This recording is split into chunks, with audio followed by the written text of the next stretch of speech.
chaotic week in college football. We're looking at CBS Sports' latest college football quarterback power rankings. And Georgia's redshirt junior Gunnar Stockton surges to the top after a huge game, getting that win against Texas, up 12 spots to number 1. Marcel Reed avoiding that upset against South Carolina, coming in at number 2, up 8 spots there. Julian Sayin down 1 spot to number 3. And just a reminder, these are rankings. It's not a Heisman forecast, not a draft projection, or it's a season-long outlook. It's just a real-time evaluation of performances, what's going on week to week. You can find that at cbssports.com. And we have Danny Kanell here with us on set. Danny, we're going to give you 2 options. We're going to pit 2 of these quarterbacks against one another, and you're going to have to pick them. Okay. We're starting off strong, number 2 and number 6, Marcel Reed and Ty Simpson. Ooh. So Marcel Reed, obviously, what a game, because he wills A&M back to being down, 30-3 to South Carolina. And then on the flip side, Ty Simpson had some costly turnovers in that loss to Oklahoma. So at this point in time, based off of what you've seen so far, who would you pick, Marcel Reed or Ty Simpson? And you said great game from Texas A&M's Marcel Reed. It was great half. Because the first half, it was like he wouldn't have been made this top list. He would have been the top 50. He would have been in the bottom 50.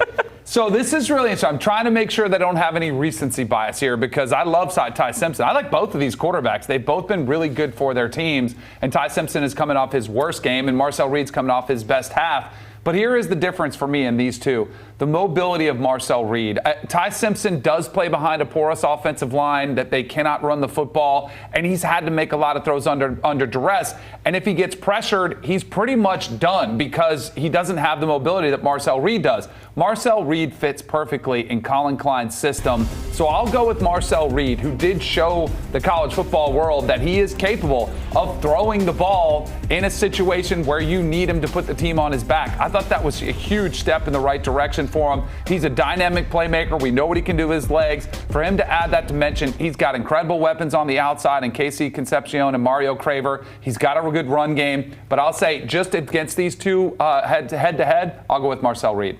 All right, so next up, we want to get to the quarterbacks of the teams that are ranked 1 and 2 in the latest CFP rankings in Ohio State and Indiana. So it's Fernando Mendoza and Julian Sayin on the flip side. If you had to pick one to be the quarterback of your team, who do you give the edge to? So this one's hard, because these guys are really good. I'm going to go with Fernando Mendoza for a couple different reasons. Julian Sayin's been awesome, but it is just 10 games that we've seen him do this. Fernando Mendoza is playing awesome this year, but I also saw what he did at Cal when he elevated his team. I mean, that wasn't the first time. Remember the 98 yards with my boys? That original comment happened at Cal. He did it at Penn State with his boys there, too, on the game-winning drive. But I've seen him do it, and I've seen him do it with a cast around him that isn't as dominant. That's the question mark I have for Julian Sayin, is everything has been so clean, and he's always played from the lead, and he's played from the front. Fernando Mendoza has blended situations where he's had to play under duress. He's played in adversity. He's had to bring his team from behind at multiple schools. So I'll say Fernando Mendoza. They're both incredible quarterbacks, but if you said who would you take for one guy, I'll go with Mendoza. Yeah, also became the first quarterback to reach 30 touchdown passes this season, this past week. Okay, finally, we have Jayden, Maiava, and Dante Moore. So with Oregon, USC, obviously a huge game, huge CFP implications on the line on CBS this week. When it comes to the quarterbacks, who are you giving the edge to? So this one's probably the toughest, slightest margin, because I felt pretty convicted in the other ones. This one, I was like, man, I really could make a case for either one. I'll go with Maiava at USC, though. I've seen a little bit more consistency from Maiava. I've also seen him do it at another school, so he's played a little bit longer. And I know Dante Moore started at UCLA, but I want to forget about that if I'm even having him in this conversation.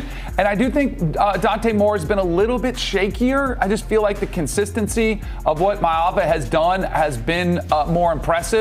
And it's not to say that I think Maiava is going to go into Eugene and beat Oregon, because it does take an entire team. I'm probably more worried about USC's defense. But I actually think Maiava is flying under the radar, because so many people have this expectation for Lincoln Riley, these quarterbacks, that they have to win the Heisman Trophy and that to be a number 1 overall pick, because he's had several of them. And while he's not that, he clearly is not Miller Moss from last year. He's been an upgrade and one of the better quarterbacks in the Big Ten. So I like his consistency. I like his calmness. I like his coolness. I'll go with Maiava. Slightly over Dante Moore. Okay. Really quickly, USC, are they getting into the playoff? What do you think? USC, if they beat I think this is an elimination game for Oregon. Not like totally done, but like it goes down to like 0.05% because they won't have any big wins. If USC beats Oregon, I think they will be thrust into a very, very crowded group of teams that are at 10-2, and I think you hold up their resume, it would stack up well against anybody, including this would be a top 10 win on the road. I think it would be one of the better wins of the season. Their losses aren't egregious. Notre Dame's in the conversation, so they would be in with Notre Dame. So I think USC, this is one that will thrust them into the conversation for sure.